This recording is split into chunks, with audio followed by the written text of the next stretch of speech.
Greetings, my name is Dr. Adam Manley, and today you're going to learn a little bit more about plumbing construction drawings. The agenda for today will be to talk about scale rulers, CAD drawing, overview some mechanical drawings, the same with architectural plans, talk about various plumbing symbols, and then talking about the two major drawing projections.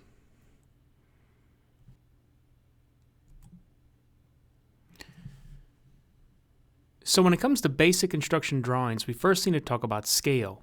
All HVAC and plumbing technicians must learn to read and interpret a variety of construction drawings to help them properly install fixtures and appliances. Basic construction drawings such as floor plans, plot plans, special purpose plans often include scale that provides the HVAC and plumbing technician with important information on how to interpret the dimensions of the drawing. This common skill for HVAC and plumbing technicians is critical to success in either trade. The projects we build and the equipment we install are physically too large to be represented by a full-size drawing. As a matter of convenience and economy, plumbing and HVAC technicians work with drawings that are reduced in size from the actual product or building. To interpret these drawings, lengths are measured with a scale ruler, which is a ruler calibrated or marked in terms of standard scales commonly used in drawings. A very common configuration is this ruler pictured in here. This is a triangular cross-section scale ruler. This shape provides 6 edges, including the front and back of each corner of the triangle, and scales are marked from each direction, so a total of 12 scales can be shown on one ruler. The use of scale rulers makes it easy to use the same scale as the person who prepared the drawing. Each sheet will indicate the scale that was used on that sheet. If there are details of different scales, these will also be marked just below the title of the detail. So some of the scales could be 1/8 inches equals 1 foot. This means that every 1/8 of an inch drawn on the paper represents 1 foot in actual size.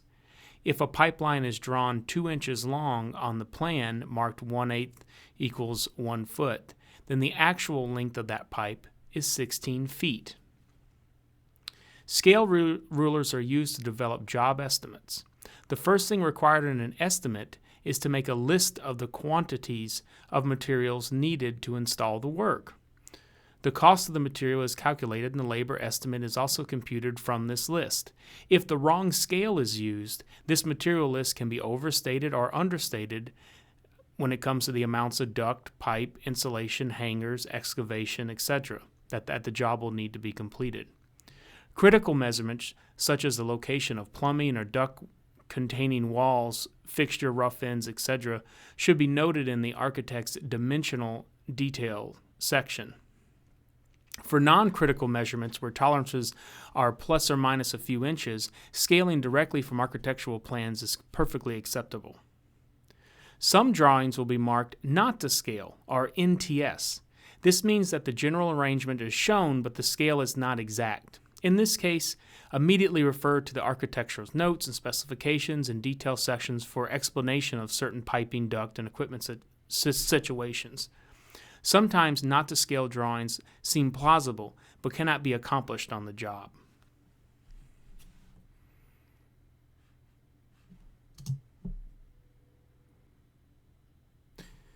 Many projects, especially larger projects, utilize CAD drawing.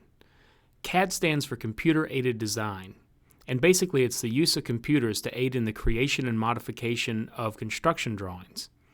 And it increases a designer's productivity and it improves design quality. It also conveys important information such as materials, dimensions, and tolerances for installation. So let's watch a video on a demonstration of CAD.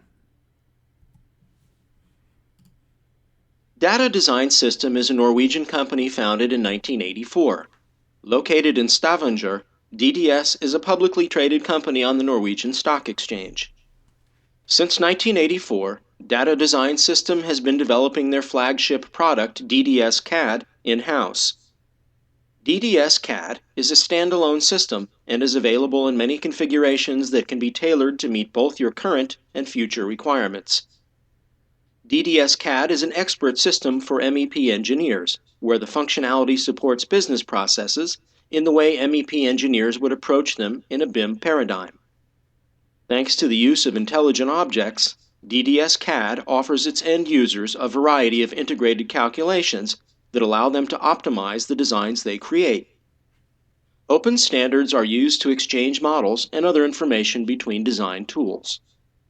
Currently, more than 15,000 users worldwide use DDS CAD in their daily design routines and are producing highly detailed multidisciplinary BIM models together with their design partners. Let's switch to DDS CAD now for a live demonstration. First, we're going to import the ArchiCAD IFC model.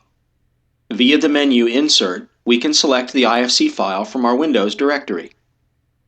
In this dialog, we can select the import options for the IFC model.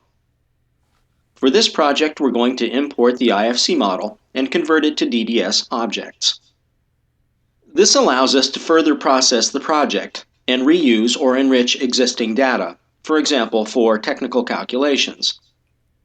Once the ArchiCAD model has been imported, we can see the floor plan and all objects that have been converted to DDS objects.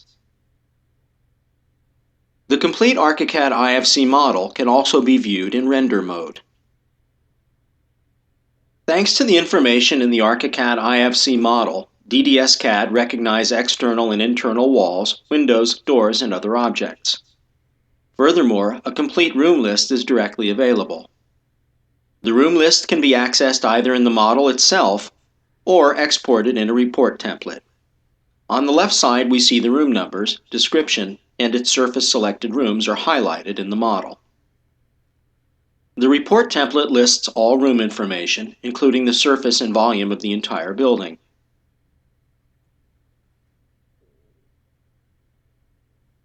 The existing building model allows us to directly start planning building services like electrical installations. 2D symbols can be inserted and positioned accordingly. In this example, I'll insert a flush-mounted double light switch.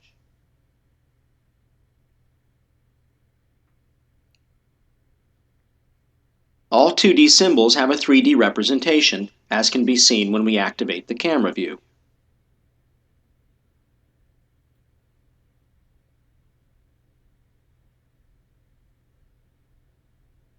The ArchiCAD IFC building model also directly allows us to do light calculations. DDS CAD has an integrated light calculation.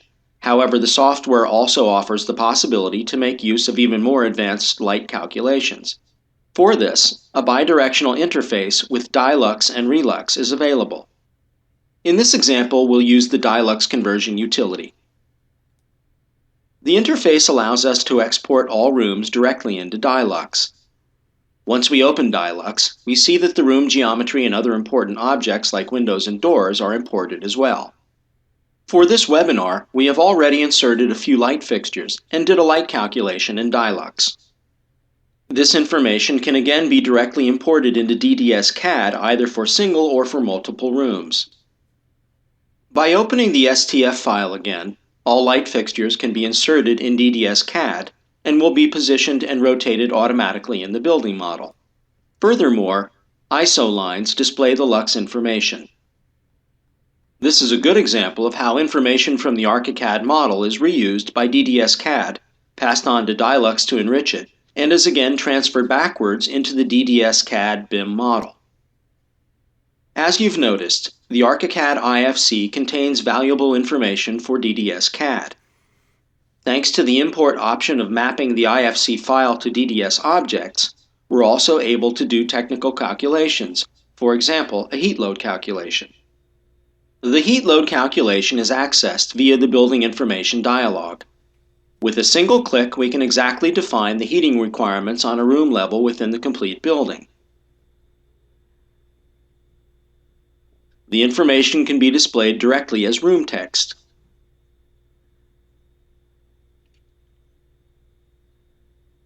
Furthermore, an extensive report according to the EN 12831 standard is available. This report combines the information from the ArchiCAD IFC enriched with the calculation data from DDS CAD. Based on the heat load calculation, DDS CAD can automatically dimension and position radiators within the building model. We've prepared a system for which we've had DDS CAD automatically define and insert the radiators, and we've designed the main routes for the pipe system. Objects like radiators, sinks, and toilets can be automatically connected by using intelligent connection functions. DDS CAD offers the user various possibilities depending on the situation at hand and the selected object. With a single click, DDS CAD automatically connects the selected radiators to the pipe network. This can be clearly seen in the render mode. This function also exists for air terminals and other components related to ventilation and air conditioning. In DDS CAD, you do not, per definition, have to take into account the size of components that you use to connect your objects with, and in the end form a complete system, while DDS CAD offers you integrated calculations that automatically dimension systems according to defined parameters. In this example, I will first connect the two remaining air terminals to the existing supply system, and have DDS CAD calculate the ventilation system for supply air. In the Building Information dialog, I can select the system I'd like to calculate. To open the Calculation dialog, I press Start and select the Calculation tab. Within the Calculation dialogs, I have various options available that can influence the calculation. For example, I can fix the size of certain branches, choose to have DDS CAD insert reducers, or define a maximum air velocity. Once I've run the calculation, DDS CAD automatically updates all components and inserts reducers if required. Furthermore, all information is available to be automatically shown in the model. When I label a specific part of the duct system, I not only have size information available, but also flow rates and velocity. Last but not least, DDS CAD offers an extensive bill of quantity, which is directly available either for a single discipline like ventilation, or all disciplines when they're all activated. The bill of quantity can be exported again for further processing. Thanks to the use of intelligent information exchange via open standards and intuitive functions and integrated calculations, DDS CAD allows you to completely optimize your installations and work more efficiently. Once you're finished modeling, you can export your complete system as seen in render mode, or each discipline separately to IFC again via the Export IFC function. Enter a file name for the IFC export. The Export dialog offers various export options depending on the purpose of the export file for IFC. The exported IFC model can be re-imported again, for example in ArchiCAD or BIM site, for further coordination and quantity takeoffs.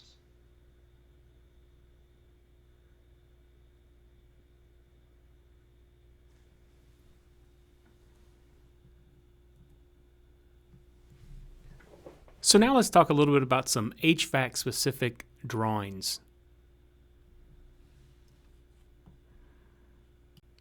So now let's talk a little bit about some plumbing-specific drawings. What we're going to talk about are mechanical drawings, architectural plans, plumbing symbols, and then the two major drawing projections. Mechanical drawings, basically a rough-in sheet is an example of a mechanical drawing that is usually created and provided by the manufacturer of a product. It is used when parts and equipment are detailed to help understand installation and function. So if you look here at this rough-in sheet from Kohler, this is a great example of a mechanical drawing. Rough-in sheets, sometimes called specification sheets, fulfill the following needs. 1, they assist the project designer in selecting and specifying the best product for an application. 2, after approval by the architect or engineer, they provide assurance to everyone that the product is acceptable for the project. 3, they assist the installing technician in making a proper rough-in for satisfactory connections to the device.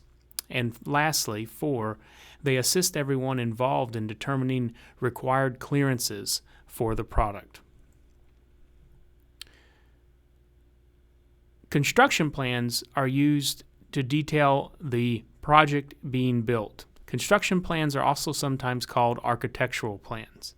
These drawings consist of plot plans, contour plans, landscape plans, floor plans, mechanical plans, and corresponding elevations and cross-sectionals, all of which must be considered by the technician. So let's look at some of these. A plot plan is an overhead view of the site that outlines the position of existing and proposed structures. All visible items at the site, such as fences, sidewalks, garages, and other features, are shown on this drawing. Here's an example of a plot plan.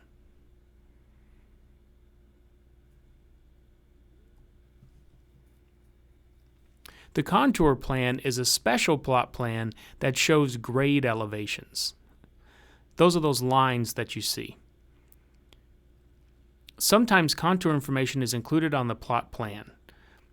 All measurements in terms of grade can be taken from some benchmark. The benchmark is critical to the building construction, as the elevation of sewers and utilities and water supplies, etc., is taken from this reference point. Sometimes the benchmark is taken at sea level, a nearby United States Coast Guard survey marker maybe, or some other fixed object near the project. For remodeling projects, it may be the original building main floor elevation. Benchmarks are frequently taken as an arbitrary value of 100-foot elevation, so that even low-lying areas will still be assigned a positive value, thereby avoiding any type of confusion. The contour plan is used by a plumber to be sure that buried lines have sufficient cover to protect them from freezing, or maybe protect them from vehicle loads or gardening activities. They will also be crucial in setting pipe elevations so that there's adequate slope. Landscape plans look like many different things, but this is just one example, are important to the technician if renovation work is done. Sewers, water mains, septic systems, private wells, and other related piping should be accessible as possible, so that they should not be placed under sidewalks and driveways and major plantings. Floor plans are a detailed presentation of a building structure itself with little or no depiction of the surrounding site. Each floor is shown with shape and room dimensions and size of partitions. The floor plan will show fixture placements in kitchens and baths. It will also detail the placement of heating units, boilers, water heaters, and other appliances.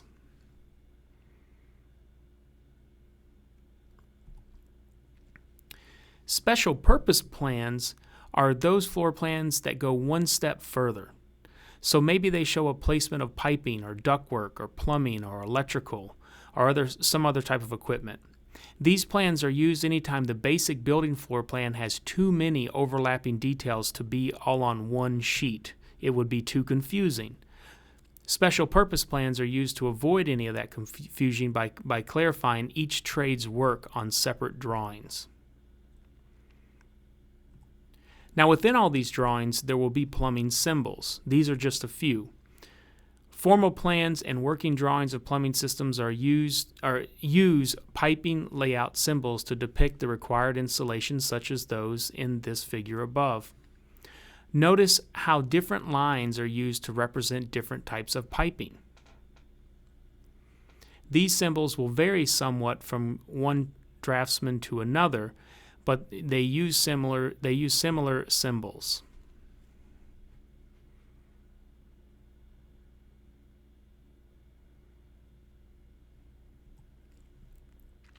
Now let's talk about the two major projections in drawings. Orthographic is one of them.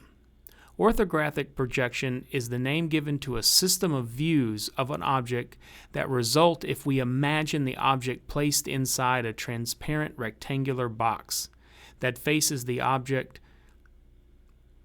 projected to the box, and the sides fold out to form a flat set of views.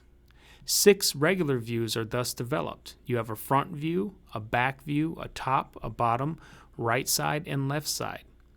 In orthographic sketches, only the views needed to describe the object are drawn.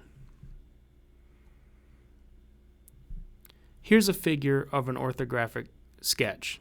The block with a cutoff corner is depicted with 4 views to illustrate the method. Note that the only view that shows the cut surface in true shape and size is the view that is perpendicular to the surface. Remember, in the top view, the person viewing the object sees the clip corner as it slopes away from them. The darker triangle shows what the viewer would see if there were somewhere between the top view and the left side view. Except for very complicated shapes, 3 views are usually adequate to display the project. The conventional method is to present the largest view with the maximum amount of information as the front view, making the top and side views supplementary.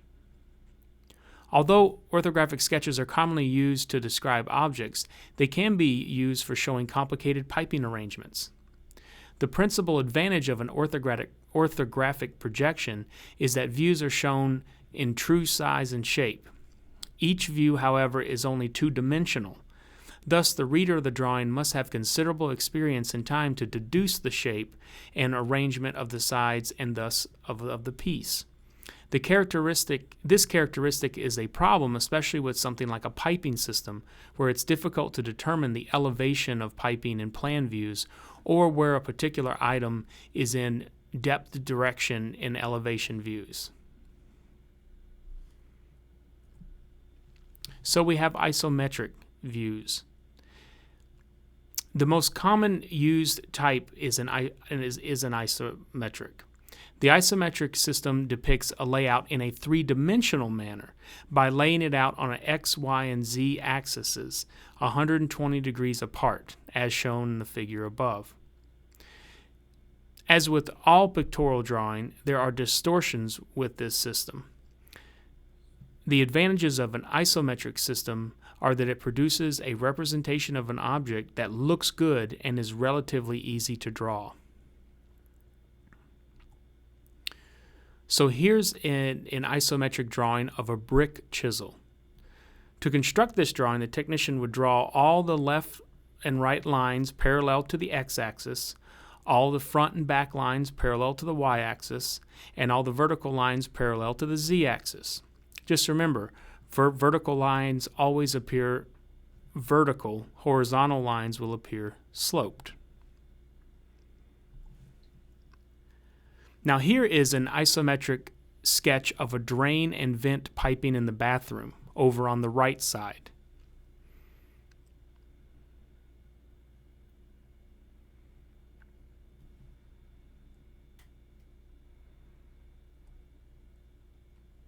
Here's a similar sketch with the piping indicated in each orthographic view. It is very difficult to visualize the relationship from these views, which is why many technicians prefer the isometric drawings.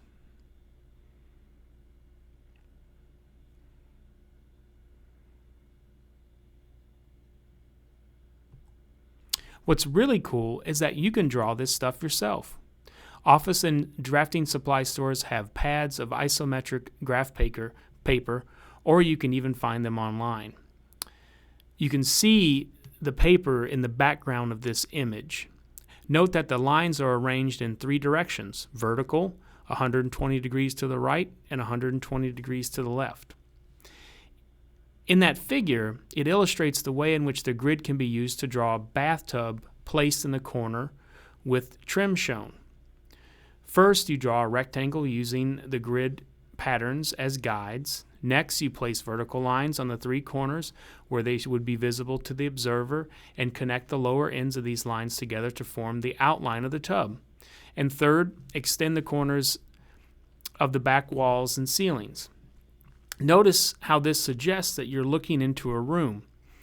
Last, sketch the opening into the tub sump and locate the faucet spot handles and the shower head.